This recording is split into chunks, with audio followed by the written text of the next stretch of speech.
now. Everyone's having dinners. They're going out all over. There's very little crime. They haven't seen numbers like this in many, many years.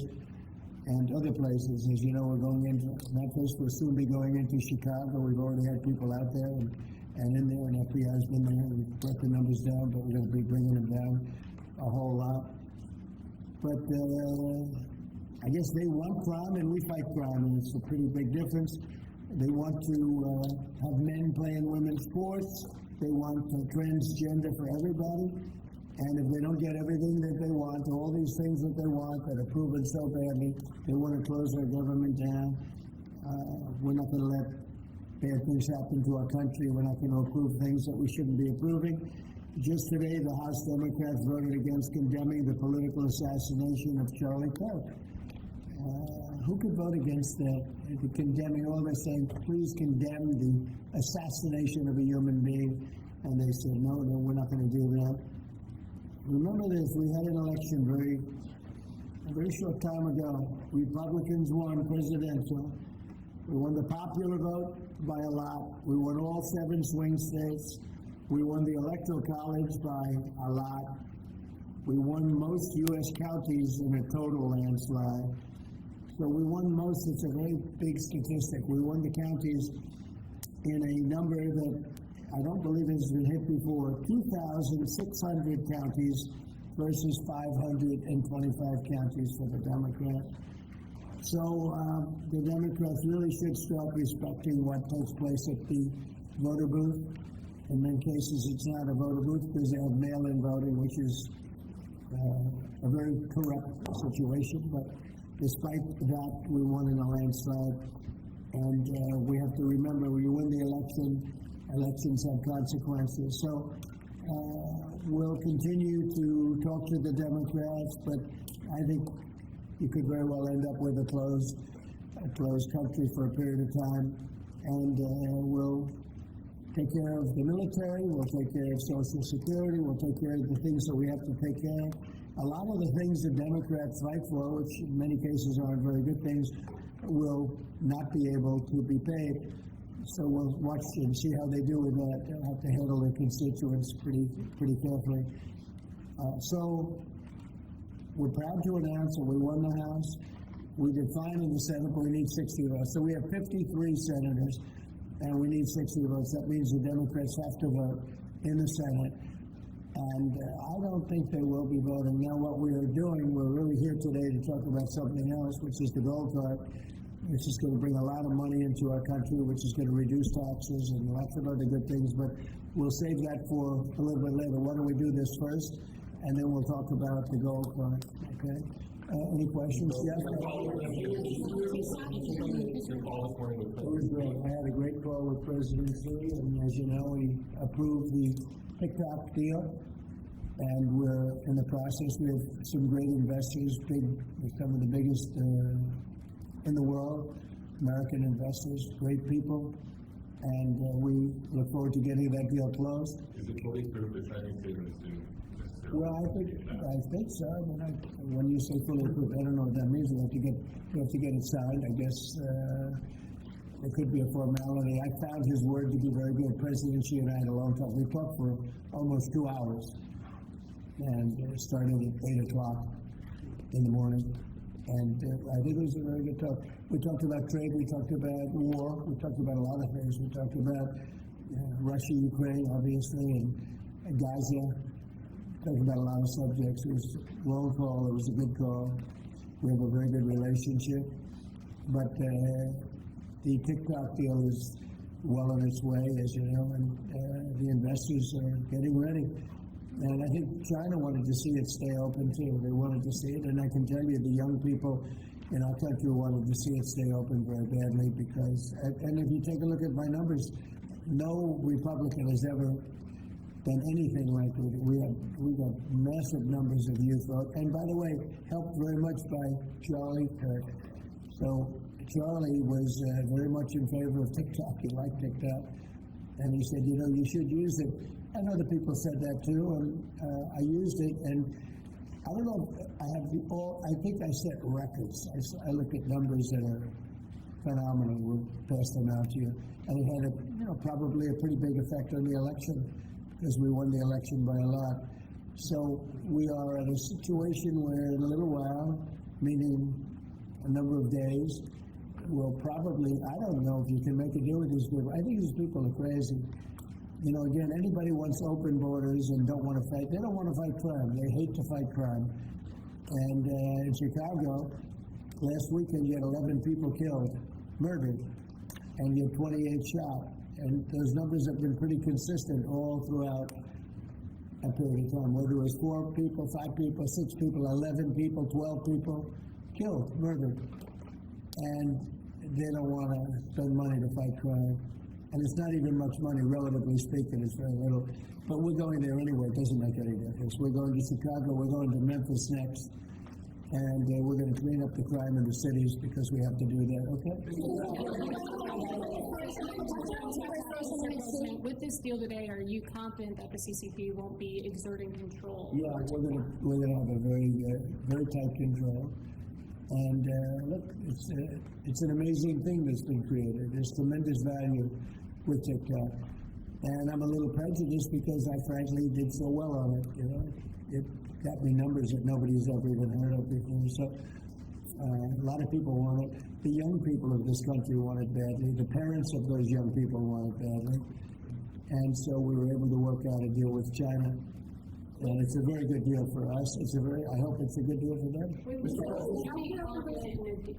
Would you accept a deal where China controls the algorithm of TikTok? Well, it's all being worked out. We're going to have very good control. We have these are American investors, all of it.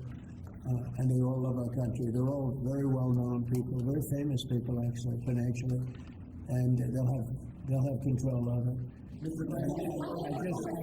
want to thank President Xi because he was a gentleman, and we've just had a good relationship, and we wanted a lot of people in this country wanted to be open.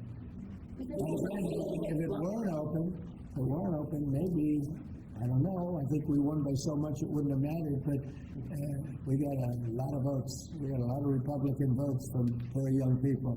Go ahead, Jeff. The Russian jets entered Estonia's airspace today for 12 minutes. Do you see that as a threat to NATO? Well, I have to look at it. They're going to be briefing me in a short while, so I'll let you know about it tonight or tomorrow. What's your take in general? Well, I don't love it. I don't like it when that happens. Could be big trouble. But I'll let you know later. They're going to brief me in about an hour. And a follow-up on Charlie Kirk. There's been a lot of talk about free speech this week. Do you see a difference between cancel culture and consequence culture? I mean, your question's a little trick question. I'm a very strong person for free speech.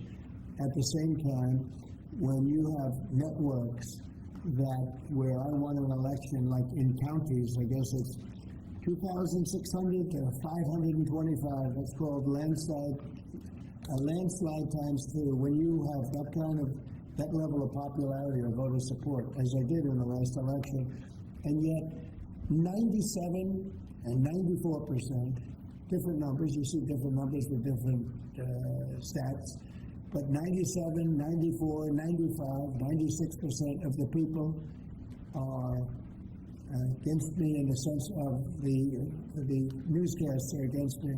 The stories are they said 97% bad. So they give me 97, they'll take a great story and they'll make it bad. See, I think that's really illegal, personally. You can't have a free airwaves, you're getting free airwaves from the United States government, and you can't have that and say, and somebody that just won an election, and I had to go through this during the election. I think it's a miracle that I can win. When 97% of the stories on the networks are bad, or whatever it may be, whether it's 89, doesn't matter, it's a tremendous number. You report it all the time, and it changes.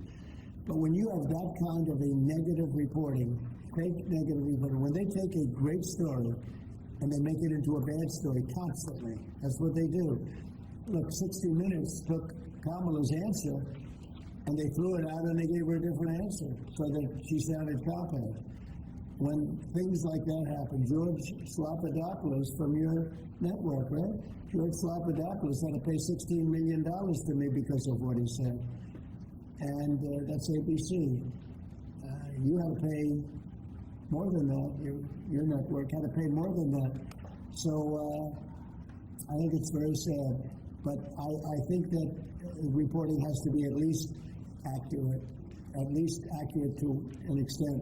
Again, when somebody is given 97% of the stories are bad about a person, that's no longer free speech, that's no longer anything, that's just cheating. And they cheat.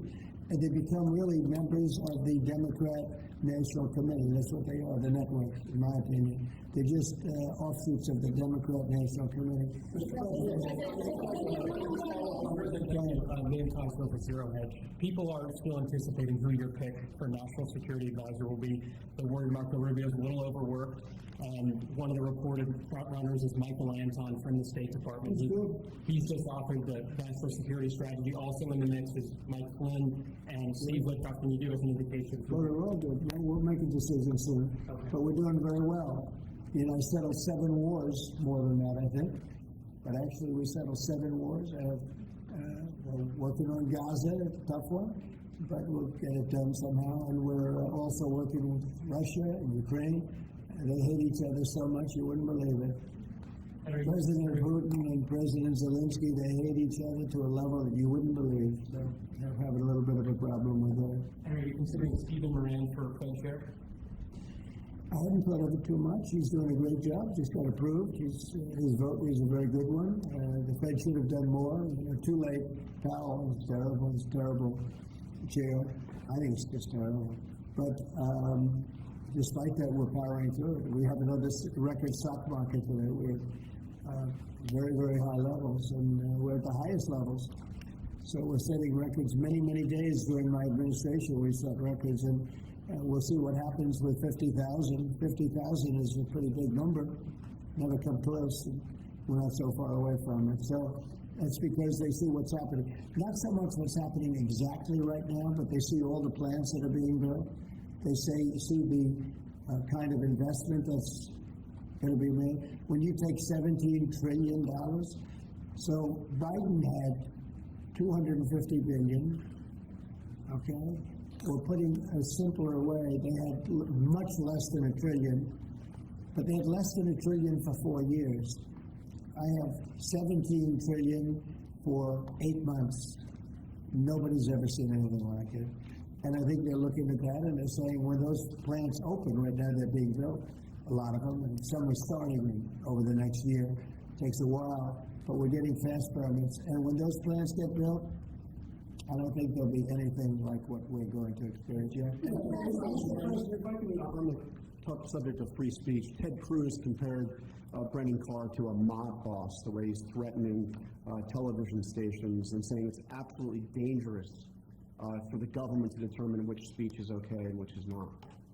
What's your reaction to Ted Cruz? I think Brendan Carr is an incredible American patriot with courage. You know, it used to be, I remember in the old days that networks would have to get licensed, relicensed, and it was always a big deal. You know, they had to show honesty and integrity. When you have a network, again, I'll use the same numbers, whether it's 90 or 94 or 97, all different numbers, but when you have networks that give somebody 97% bad publicity or 94% bad publicity, I think that's dishonesty. And you know they're getting free airwaves, right? You know that, right? You get them for nothing. These airwaves, they make millions and millions of dollars. The news makes millions of dollars. ABC, your network. I mean, your network wrote very badly about me, and they had to pay me $16 million. I wasn't ready for that. Brendan Carr has a right to take away the license? I think Brendan Carr is a courageous person. I think Brendan Carr doesn't like to see the airwaves be used illegally and incorrectly and purposely horribly.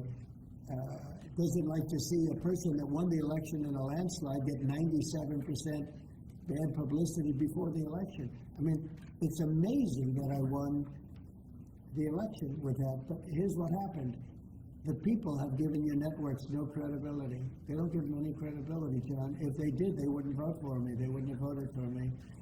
when you look at, I mean, you could also say the liberal media, the liberal left, when you look at these stories and papers, but we're not talking about that. We're talking about, I assume you're talking mostly about the networks, but they have a licensing procedure, and you can read it as well. They have to show honesty and integrity. And when they take a good, well, I think the people decide, that's why I'm president. When they take a great success, like you often do, and you make it into like it's a loser, or you put a negative spin on it, I don't think that's right. So I think Brendan Carr is a great American patriot. So I disagree with Ted Cruz on that. UN next week, you're going to the UN. I'll be at the UN. I'll be making a speech. Yes. And are you meeting any other world leaders? Many of them. Where are you meeting, Mr. President? Well, I'm meeting Syria, living Zelensky. set up. What is your goal from attending that meeting? What do you hope to World peace. Nobody's done a better job than I've done in world peace. Nobody's settled so many wars as I have. You know, I've been here probably a little bit more than 8 months, and I've settled 7, and that doesn't include the destruction of a vast potential nuclear disaster in Iran, which we wiped out totally, as I say, obliterated. We obliterated it. It's been turned right with this beautiful plane right here. We just ordered some more of them, by the way. The B-2 bomber. Just ordered some more. The more updated version. Not that we needed that. We just need the plane because it was so flawless. These pilots flew 37 hours flawlessly. Not an engine problem, not a screw, not a bolt came loose. It was an amazing. Compare that to many years ago, Jimmy Carter, same country, with the helicopters and the problems and the prisoners and the hostages. And what a mess. No, these planes flew 37 hours without a stop. They fueled up. We had 52 tankers fueling the planes along the way. It was an incredible, and every single bomb hit its mark. And then we fired 30 of them from submarines, from a submarine.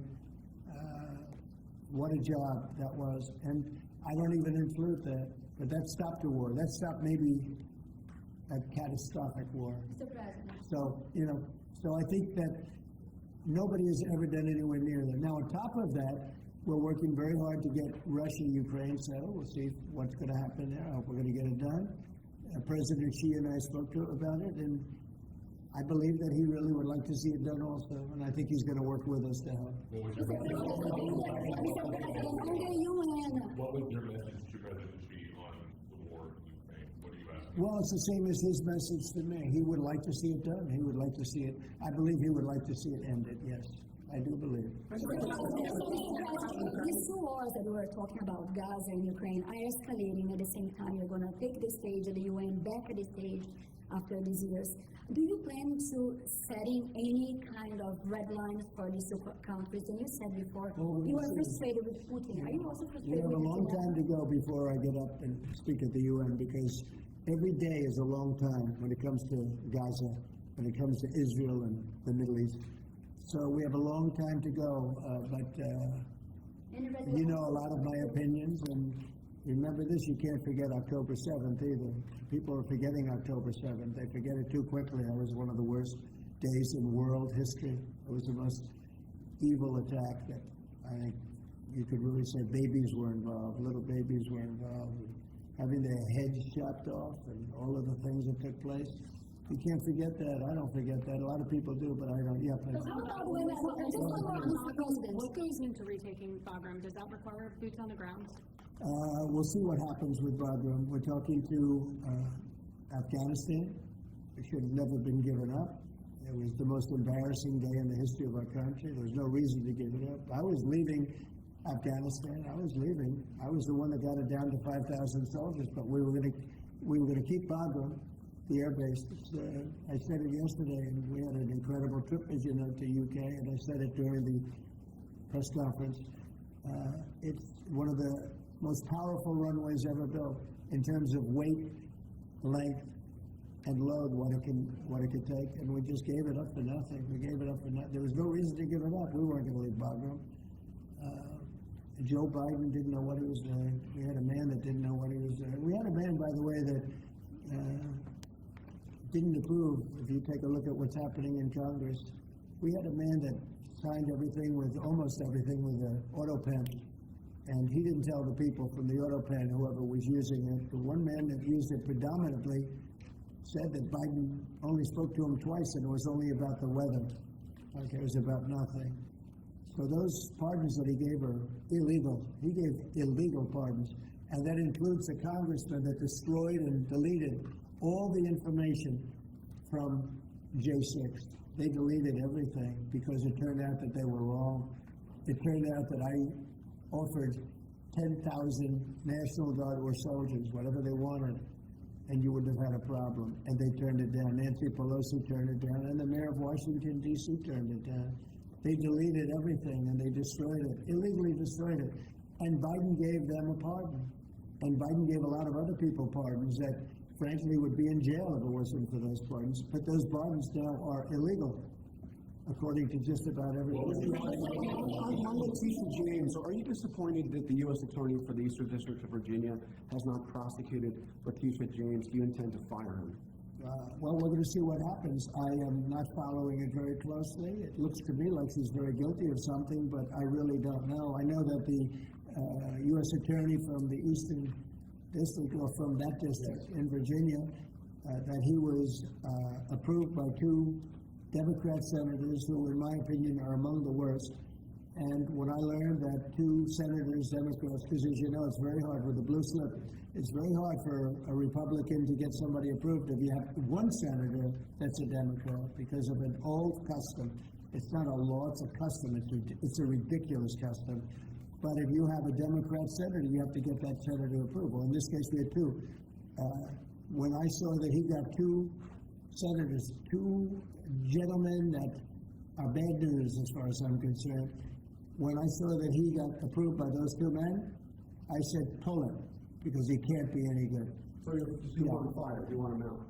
Yeah, I want him out, yeah. When I learned that he was blue slipped through by two Democrat senators in Virginia, people that would never vote for it, the people that haven't voted for us for probably years, okay, probably years.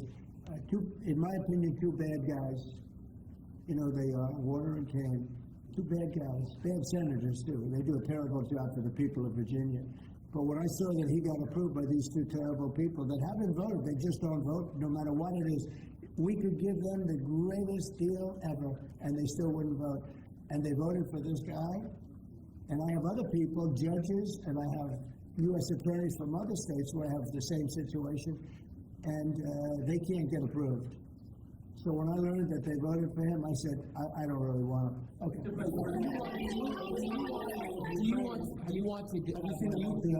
Have you seen the polling, the Gallup poll out of Ukraine that shows 23%, less than a quarter of Ukrainians actually support continuing the war against Putin? We saw the European leaders come here and try to say the world is united for the war effort, but Ukrainians have war fatigue themselves. I don't blame them. I don't blame them. It's a war that never should have started. It's the war that never would have happened. If I were president, that war never would have happened, ever. That's a disgrace that that war happened. And they're losing anywhere from 5,000 to 8,000 people a week in that war, which is the worst since the Second World War. That's a war that should have never happened. Would have never happened. And it didn't happen for 4 years. When I was here, it didn't happen. Go ahead. Have you considered cutting funding, even promises made by the Biden administration? Well, we're not spending any money on the war. You know, we're being paid for everything we said. Unlike Biden, he gave him $350 billion. And it was shocking. We're not spending any money on the war. The war is being funded by NATO. And NATO is buying our equipment. In fact, I don't want to make money on that war. I don't want to. But we are actually making money on that war because they're buying our equipment, as you know. But NATO, as you know, it's very important, is funding the entire thing. They're paying for the missiles, for the tanks. They're paying for anything that's sent over there. It goes to NATO, and then NATO does what they want with it. In this case, I guess they give it to Ukraine. It's a very sad war, It's a war that never should have happened.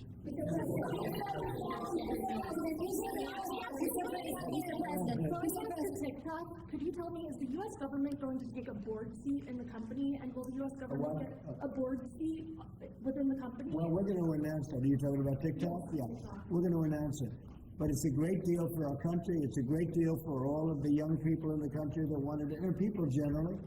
I was happy with it. Look, I wasn't a fan of TikTok, and then I got to use it, and I became a fan, and it helped me win the election in a landslide. So I think that it's a deal that's going to be great. And it's also controlled by very powerful and very substantial American people. By the way, all American people. Mr. President, question from Newsmax.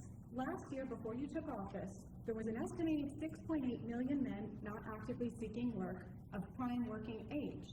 So if you and Secretary Lutnick could talk about the efforts your administration is taking to help our American gentlemen get back to work. Yeah, well, what we're doing is we're building plants all over the United States, and frankly, because of tariffs, we're taking in trillions of dollars, and countries that have ripped us off for years, and everyone knows this, countries that have ripped us off for years, like nobody's ever been ripped off before, they're now having to pay up. They're paying a lot of money to America, and we're reducing taxes with that money, and we're doing things that we were never able to do before.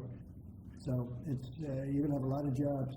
The jobs are being created right now, and the tariffs are protecting our country. And we didn't use, tariffs were used against us, but we didn't use them against others. But we're really better at it than anybody else, and we will have taken in trillions of dollars. Nobody's ever seen anything. Even people that were against the tariffs, now they see the way they're working. And by the way, with no inflation, with no problem, we're just building up cash, and we're using that cash to reduce taxes, reduce debt, and other things. It's a great thing to watch. And your honest reporters are saying they've never seen anything like what's happening. Our country is becoming very rich again only because of tariffs. If I didn't get elected, this country it was a dead country. Look, we were a dead country a year ago, and now we're the most successful, most vibrant country anywhere in the world. Healthcare concerns. You're good on television. Thank you, sir. Tonight, in a few minutes, Steve Bannon will appear on my show. He floats the idea that you should dual hat Secretary of Treasury Scott Bessent, not only as Treasury Secretary, but as interim Fed chair. Would you be willing to entertain that? In other words, you like Scott. Yes, very much. So do I. And I like Steve, too. Would you like to see that in dual Well, hat? it's certainly an interesting dual hat. We could save a little bit of salary. I think I could maybe make a deal where we just give him one salary. I have a couple of them. I don't think you need. I have Marco now. We have Marco. He's got about 3 positions. Right? He's doing great also. No, I don't think that's going to be necessary. Actually, I went to Scott and I talked to him about that position, and he loves what he's doing right now. So he's not in the mix because he loves being Secretary of the Treasury. Quick follow-up. Today is the first day of early voting in the Commonwealth of Virginia.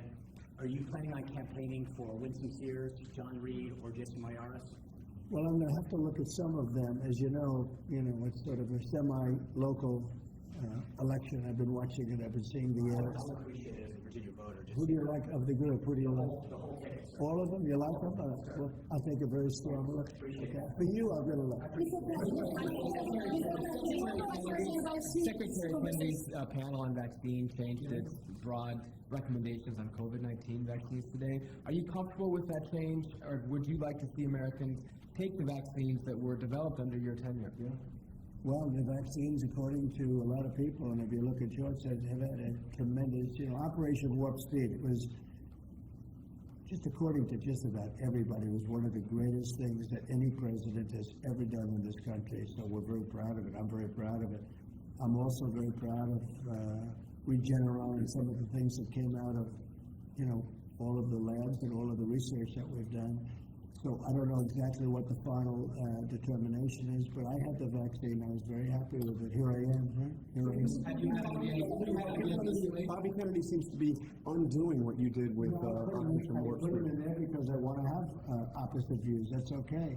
I think we're going to have something very, very big coming up soon on autism. Autism is totally out of control. And one of the most important things that, in my opinion, I had to do is to see what's going on with autism.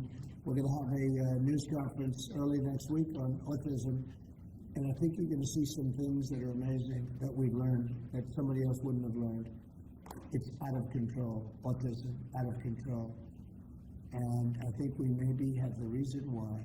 But is Bobby Kennedy going too far and unwinding the vaccines? He's saying for older people, yeah, he's saying for older people. A lot of people agree with that. And but I can tell you this: Operation Warp Speed, one of the greatest things the president has ever done for this country. And you can say the world, because when we came up with that vaccine, the whole world opened up. But I put Bobby there as somebody that will go either way. And I want the facts, but I also look at facts from Pfizer, where they spent a lot of money, and the other drug companies, they spent a lot of money on finding out the results after the fact, and the results were amazingly good. I'm wondering if you've seen the video put out by former Israeli hostages. It's addressed to you. One is a widow of one that died, and these are people who are freed thanks to you. But they're actually encouraging you to force a ceasefire, force an economic ceasefire. And they didn't address it to him because they think you're the one who might actually listen to them and get it done. They're worried that the hostages who are still there are more at risk if the war continues. Well, they might be.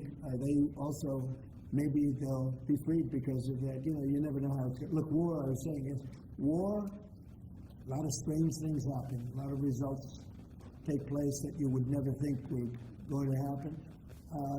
As you know, I was able to get most of the hostages out. We're down to 20, and we have 32 dead people. You know that. We have 32, maybe more, 38, but between 32 and 38 people that were dead, mostly young people.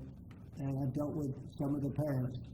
And we got all our Americans out, as you know, but now we're talking about mostly Israelis. But I dealt with parents, I spoke to parents, and they want the body of their son, I believe in almost all cases sons, but they want the body of their cherished, beautiful son. They want the body back as much as though he were alive. It's so sad to see. But I've dealt with the mothers and fathers, please, sir, please, the body of my son, they know he's dead. And they just want him back. They want him back as much as though he's alive. I mean, it's very terrible. And, we have very close to 40 bodies that are included in the whole thing. But we have 20, probably 20 that are living. It might be a little bit less because a couple of things. Look, young people don't die. Okay, they just don't die. And it can take a lot, but a lot of people died in these horrible tunnels. They're mostly in the tunnels. I know a lot about it. I got them out. I always said the last 20, when you get down to the last 10 or 20, it's going to be very tough. It's a nasty situation. You can't forget October 7th, but it's a nasty situation, terrible. Mr. President, on Gaza, the UN concluded this week that Israel committed genocide in Gaza. What are your thoughts on that? Well, I haven't seen that. I'm looking at it, but did anybody commit genocide on October 7th? What do you think about that? That was genocide at the highest level. That was murder, genocide, you can call it whatever you want. But little babies were chopped in half. Arms were cut off people, heads were cut off people. That's genocide. That's genocide also, I guess. Right? What do you think? Fee for that deal? What is that fee? Well, it hasn't been fully negotiated, but we'll get something from the standpoint that we worked hard. We put up a lot. We spent a lot of money on letting this come and letting this. It's a very, very big deal. It's a very powerful deal. And the United States really, I see it. People were saying, save TikTok, save TikTok. So many people. It's a big thing. And, China can be very proud that they were able to get that started. And so I very much appreciate President Xi's working with us on that. Very much.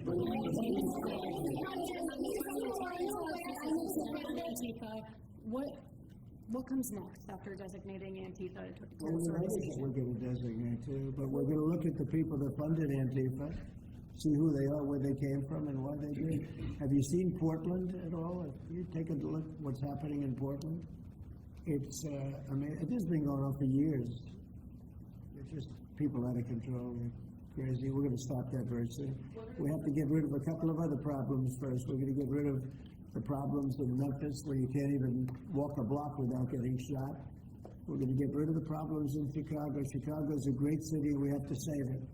We have to save it. I told you I had the head of the Union Pacific Railroad in my office, and I said, so what do you think? You go to every city. You have railroads in you are the biggest railroad, beautiful railroad. He's a great guy. I said, what do you think? He said, sir, save Chicago. Don't let it go down. Save it. The way he said it was so meaningful to me. It was so it was like terrible. In a way, it was terrible. Save Chicago. You know, who would ever think that we'd be sitting here talking about saving Chicago? Chicago's a great city. They have a terrible mayor. Terrible. He's at like 5% approval rating. An incompetent person. They have an incompetent governor, in my opinion. He's incompetent. 11 people get shot. He says crime isn't a good shot. I mean, they're losing 4, 5, 6 people a week getting killed by bullets, by knives. And then he says how wonderful it is, Chicago. So, well, it might be wonderful for him. I think they're afraid. Look, he's not a stupid guy. I really believe they're afraid to say, politically, I guess, from an ideology standpoint, from a democratic standpoint, he is afraid to say the fact that they have a very unsafe, very dangerous city. He should say, I'm going to call President Donald Trump, and I'm going to ask him to send in the troops, to send in the National Guard and clean this hellhole up. Because Chicago can be a great city again. I'll tell you what, Washington, D.C. is a great place again. It's booming, and the restaurants are booming. And 6 months ago, 7 months ago, nobody could go outside. And even just walking around the White House, people here are thanking me for what I've done. They're thanking me. They're saying thank you. And I almost know what they mean, because they can walk to work. And even when they took Uber and they took other forms of transportation, they felt unsafe because the car was hijacked while they're in there. They take a car, and it's being hijacked as they get into the car. And they did that for safety. And now we have a safe place. You know, we've taken 1,500 people out of career criminals have been taken out of Washington, D.C. And we weren't very nice about it. I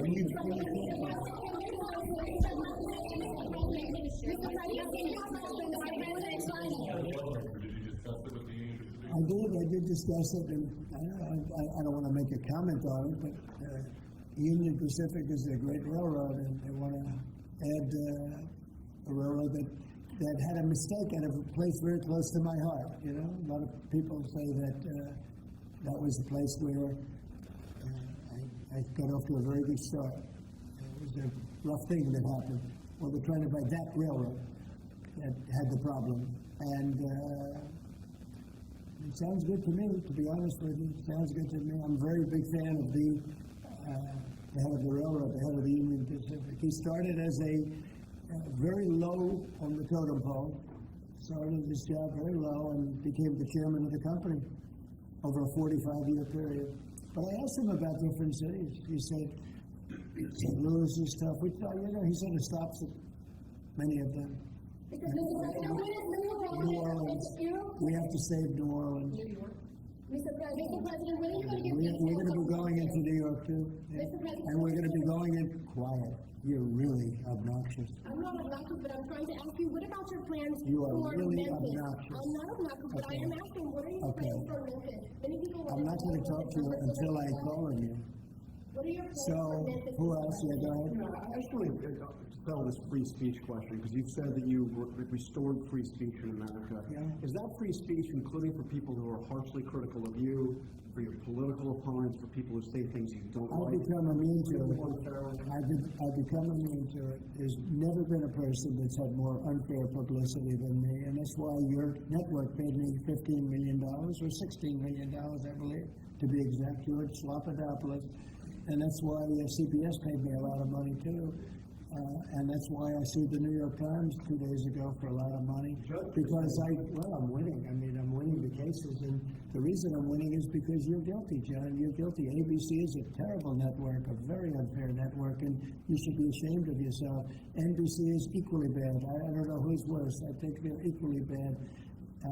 And, for you to stand there and act so innocent and ask me a question like that. But look, you paid a big price because you were dishonest, John. The reason I won that lawsuit is because you were dishonest. You were proven to be dishonest. And so you can't sit back and just say, oh, well, what do you think? Like you're some wonderful person. You're not a wonderful person. Frankly, you're a terrible reporter. You know it, and so do I. Okay. Here's what we're going to do. We're going to talk about something that's going to reduce our taxes greatly. That's going to hopefully bring some great people into our country. As you know, right now nobody's coming in because we've succeeded in closing. We've closed the border very successfully. I think you will agree.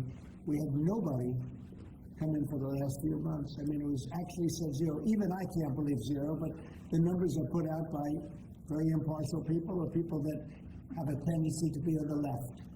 And they actually said for the last 3 months, nobody came in. We have a very strong border. It's a closed border. People are coming into our country, but they're coming in legally. It's a beautiful thing to watch. But we are doing something where, rather than coming into the border, 25 million people came into our country during Biden. One of the saddest things. The worst thing, look, he was horrible in inflation. He was horrible in just about everything you could be. I don't think he was good on. He wasn't even fair on anything. It was a horrible administration. He was the worst president in the history of our country, and we have to mop it up. The hardest thing that we have to do is to get rid of the criminals that he allowed into our country from prisons, from mental institutions, gang members, drug dealers. And we're getting them out, and we're getting them out fast, and we're making America safe again. Great again, but we're making America safe again. And it's an honor to do it. But this is an unforced error. What they've done is this is just an unforced error. So I'm going to ask Howard to speak. Howard's done a fantastic job, as you know, Secretary of Commerce. And I'm going to ask Howard and Will, could you just give a quick description of what we're doing and what we're signing, et cetera? And I will do that. So we have 2 items for your attention today, sir. A major focus of your administration has been shifting the conversation and shifting the policy dynamics around the issue of immigration, closing the border, preventing illegal immigration, but also, as is the case with the executive order in front of you, opening new pathways for truly extraordinary people to come contribute to America instead of taking away from it.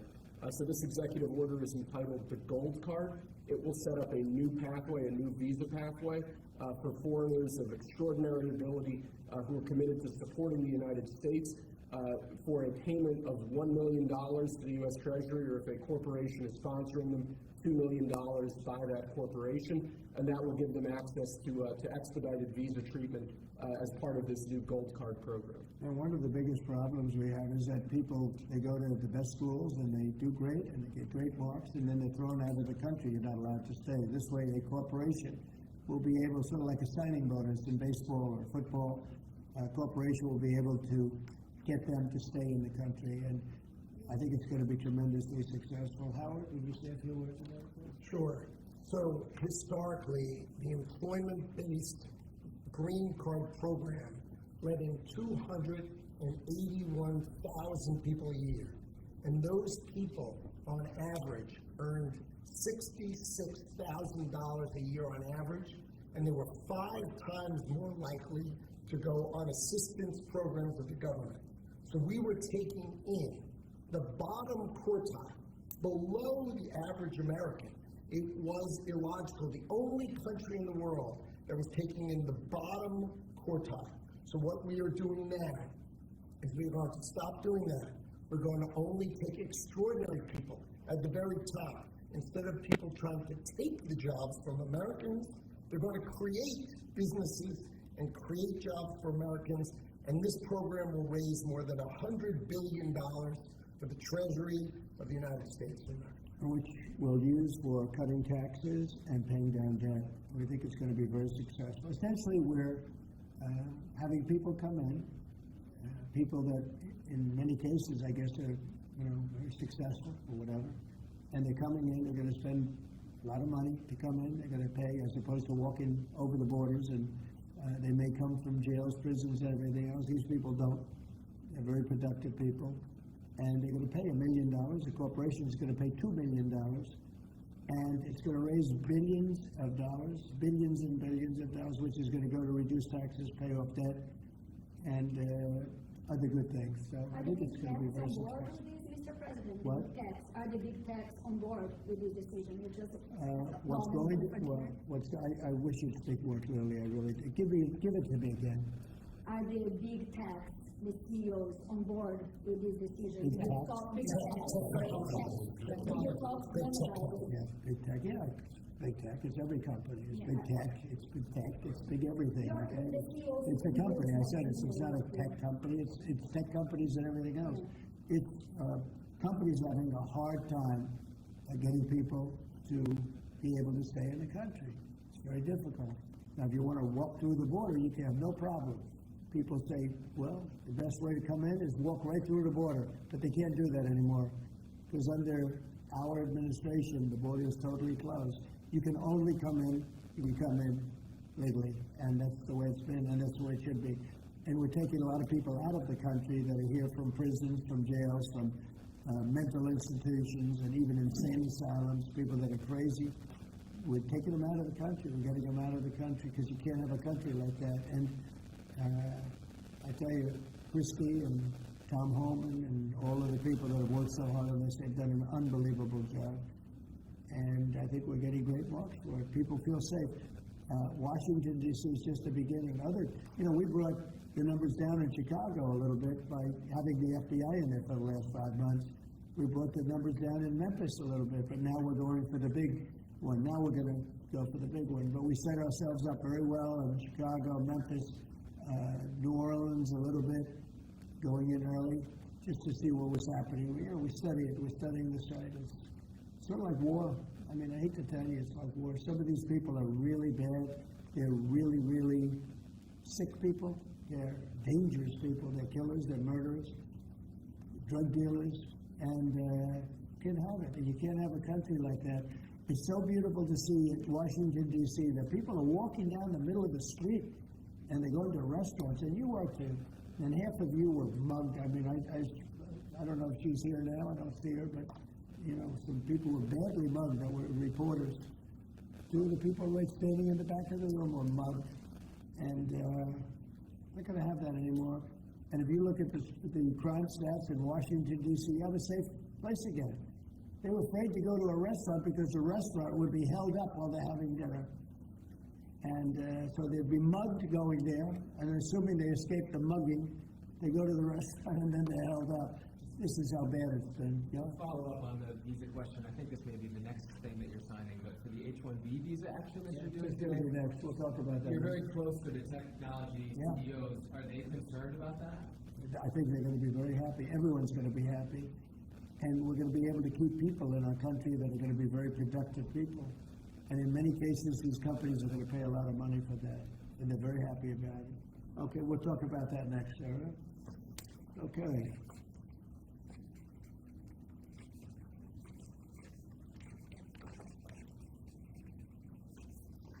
My friend, why don't you keep that, okay? Thank you.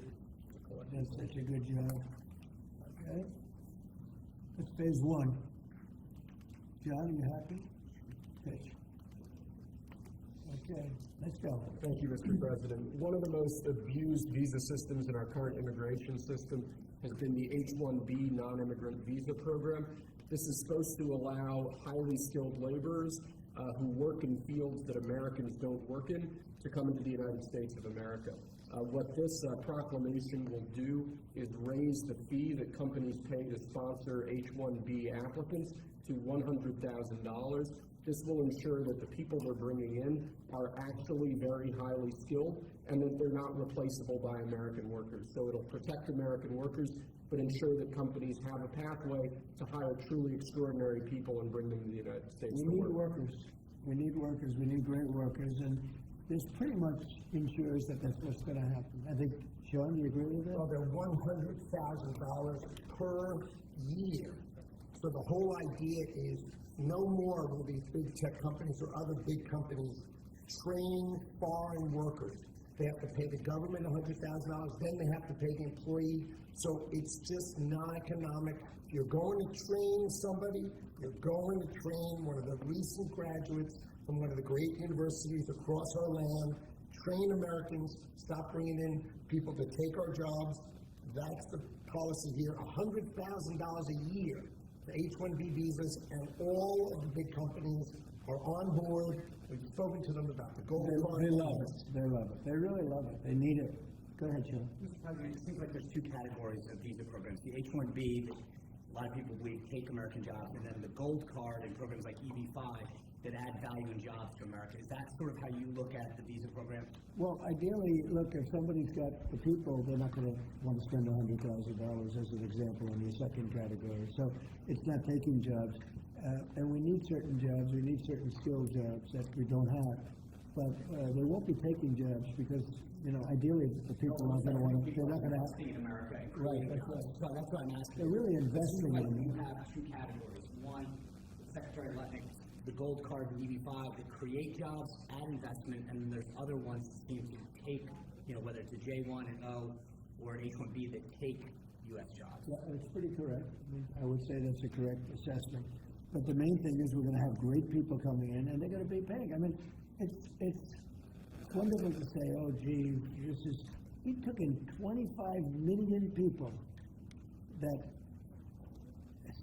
look, many criminals, jails were open from Venezuela, from many other countries, and they were let out of jail and poured into our country, our poor country, how it suffered with this stupid president that we had and the stupid people that surrounded him right around this desk, these liberal, crazy people that have destroyed, they could have destroyed, if we didn't win this election, our country would have been dead.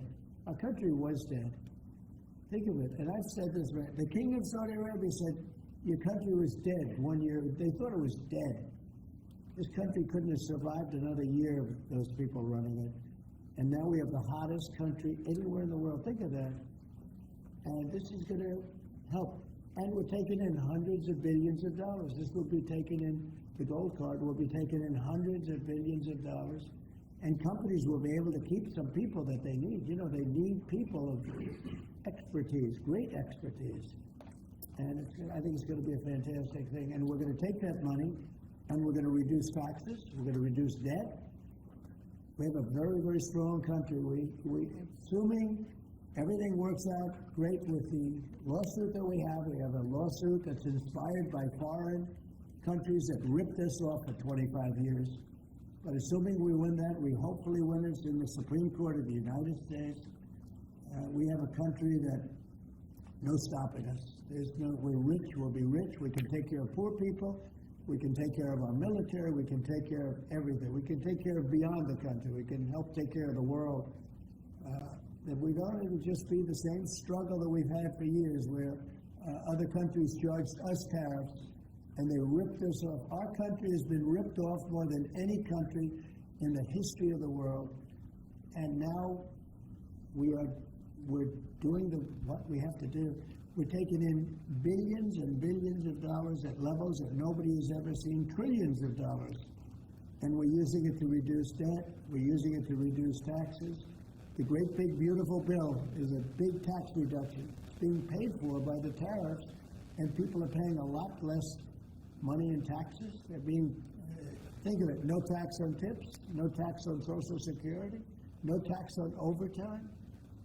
It's an unbelievable phenomenon. It really is. It's the golden age. We're making it the golden age. Without the tariffs, it would be impossible. And China, for years, charged us tariffs, and they continue to do it, and so do other countries. Most countries, they charge us. They were ripping. Look, the European Union, as you know, I get along very well with them, but they ripped us off so badly. Nobody's ever seen anything now. The European Union is paying us $950 billion, and they're paying us $750 billion to buy our energy, and they're okay with it. They signed the agreement. You know, it's not like anybody forced them to do it. They're okay with it. Tariffs are making our country very rich again, and we'll be able to take care of our debt. We'll be able to take care of our taxes, lower taxes. We'll be able to take care of Medicare, Medicaid, Social Security. We're going to be a rich country again. Without tariffs, we'd be in very big trouble. Do you want Europe to pay 100% tariffs on China? H-1Bs are sometimes used by people already in the country legally on other visas or student visas. Does this apply to them or to renewals, or does it only apply to people applying for the first time from abroad?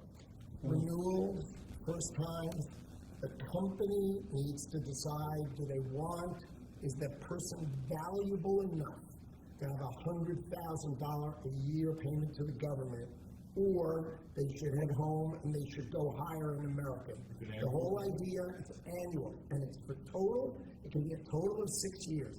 So $100,000 a year, so either the person is very valuable to the company and America, or they're going to depart and the company's going to hire an American, and that's the point of immigration. Hire Americans and make sure the people coming in are the top people. Stop the nonsense of letting people just come into this country on these visas that were given away for free. President is crystal clear. Valuable people only for America. Stop the nonsense. And remember, the country,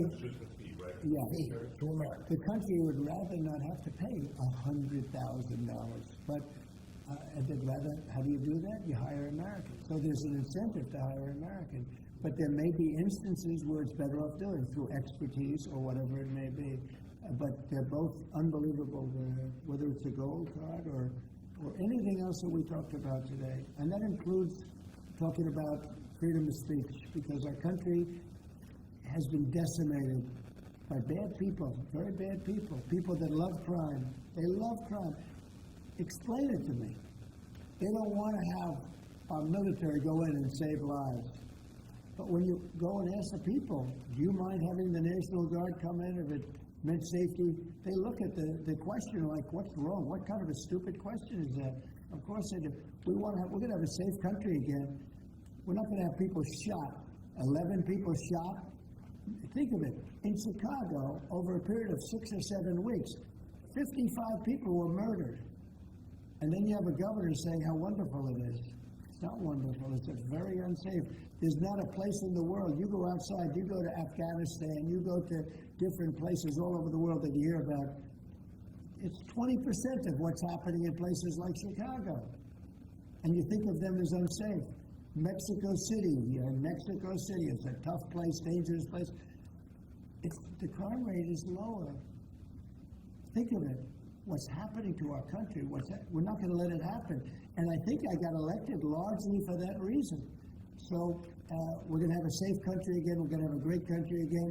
We're doing unbelievably. We have the highest stock market in history. We have the most investment we've ever had, as a country coming in. And we're very simple. You know, they said, how'd you get elected? I got elected because I'm going to make America great again. That's what we're doing. We're making America great again. Thank you very much, everybody. Thank you, guys. Thank you, guys. Thanks, guys. We'll go right there. Thank you. Thanks, guys. Thank you. Let's go. Right out this way. Thank you. Thanks, guys. Let's go. Let's move.